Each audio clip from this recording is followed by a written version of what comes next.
শীতের এই নতুন আলু দিয়ে কিন্তু আলুর দম খেতে অনেক বেশি ভালো লাগে। তো একবার ট্রাই করে দেখবেন। তো আজকে আমি শীতের যে নতুন ছোট আলুগুলো থাকে সেগুলো দিয়ে কিন্তু আলুর দম তৈরি করে নিব। আর একদম ঘরে থাকা সামান্য কিছু মশলা দিয়ে কিন্তু তৈরি করব, যে মশলাগুলো সবসময় আমাদের ঘরেই থাকে সেই মশলা।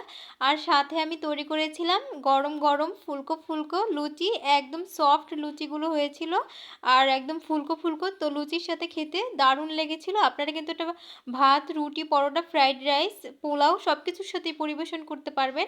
তো এইখানে আমি আমার পরিমাণ মতো আলু নিয়েছি। আপনারা আপনাদের পছন্দ মতো কিন্তু আলু কম বেশি করে নিতে পারেন। আর এই যে আমি একটা চায়ের চামচ দিয়ে উপরের যে আবরণটা আছে সেটা কিন্তু এভাবে করে উঠিয়ে নিচ্ছি।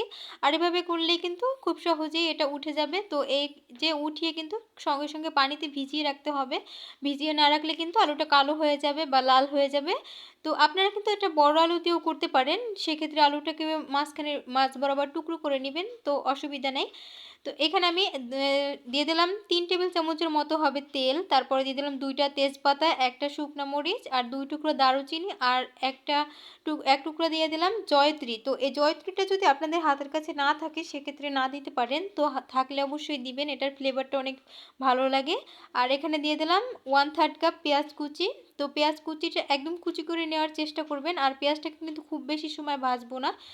আমি একটা ভুলে গিয়েছিলাম, সেটা হচ্ছে আমি আলুটাকে প্রথমে একটু ফ্রাই করে নিলে ভালো লাগে খেতে, তাই আমি পেঁয়াজটাকে যেহেতু ভুলে দিয়ে ফেলেছি তাই আমি পেঁয়াজটাকে কিন্তু এক সাইডে রেখে দিচ্ছি আর আরেক সাইডে আলুটা দিয়ে দিচ্ছি। আর স্বাদ মতো একটু লবণ দিয়ে দিলাম আর সামান্য পরিমাণে দিয়ে দিলাম একটু হলুদের গুঁড়া। ব্যাস এটা দিয়েই আমি কিছুক্ষণ একটু ভেজে নিব। তো আপনারা কিন্তু প্রথমেই আলুটাকে এভাবে করে ফ্রাই করে নেবেন, তারপরে পেঁয়াজ মরিচটা আর কি দিবেন। তো আমি ভুলে গিয়েছিলাম আলুটা ফ্রাই করাটা। তো কিছুক্ষণ একটু ফ্রাই করে নিয়ে তারপর আমি এগুলোকে তুলে নিব। তো এই পর্যায়ে আমি সবগুলোকে তুলে নিচ্ছি।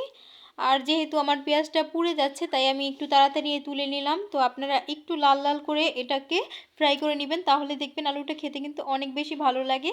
তো এই পর্যায়ে আমার পেঁয়াজটাও কিন্তু একদমই হয়ে গেছে। আর এখানে আমি একটা দিয়ে দিলাম বড় সাইজের একটা টমেটো। তো টমেটোটাকে আমি গ্রেটারের সাহায্যে গ্রেট করে নিয়েছি। আপনারা কিন্তু চাইলে ব্লেন্ডার জারে ব্লেন্ড করেও নিতে পারেন, কোনো অসুবিধা নেই। তো আমি ব্লেন্ডার জারে নিইনি, আমি গ্রেটারের সাহায্যে গ্রেট করে নিচ্ছি। আর এখন আমি টমেটোটাকেও কিছুক্ষণ একটু ভেজে নিচ্ছি।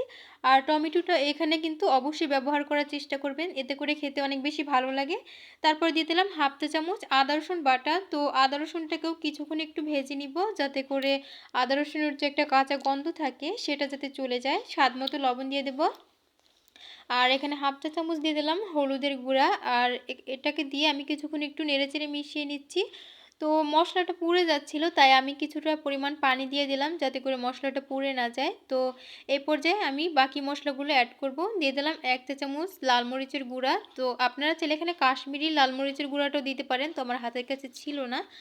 তারপরে আমি দিয়ে দিলাম 1 চা চামচ ধনিয়ার গুঁড়া। ব্যাস এটা দিয়ে নেড়েচেড়ে মিশিয়ে নিচ্ছি। আর কিছুক্ষণ একটু মশলাটাকে ভালোভাবে কষিয়ে নিতে হবে, যাতে করে মশলার যে তেলটা আছে তেলটা উপরে উঠে যায়। তো তেলটা কিন্তু এই পর্যায়ে মশলার উপরে উঠে গেছে। আমি সেই ভেজে রাখা আলুটাকে দিয়ে দিলাম আর দিয়ে দিলাম পেঁয়াজ পাতা বা পেঁয়াজ কলি এখানে। তো সামান্য পরিমাণে দিলাম। আপনারা যদি এটা হাতের কাছে না থাকে সেক্ষেত্রে কিন্তু এটা বাদ দিতে পারেন, এটা অপশনাল, কেউ চাইলে দিতেও পারেন, না চাইলে নাও দিতে পারেন। তো এগুলোকে সব কিছুকে একত্রে মিশিয়ে নিলাম। তো মিশিয়ে নিয়ে এখন আমি একটু আলুটাকে কষানোর জন্য সামান্য পরিমাণে একটু পানি দিয়ে দিলাম। তো এই পানিটাকে আমি মশলাটাও কষানো হয়ে যাবে আর আলুটাও। কিছুক্ষণ একটু ঢাকনা দিয়ে দিলাম প্রায় 5 মিনিটের মতো। 5 মিনিট পরে ফিরে আসলাম। এর আগেও কিন্তু আমি 2 একবার নেড়ে দিয়েছিলাম, না হয় কিন্তু নিচে লেগে যাবে, অবশ্যই নেড়ে দিতে হবে।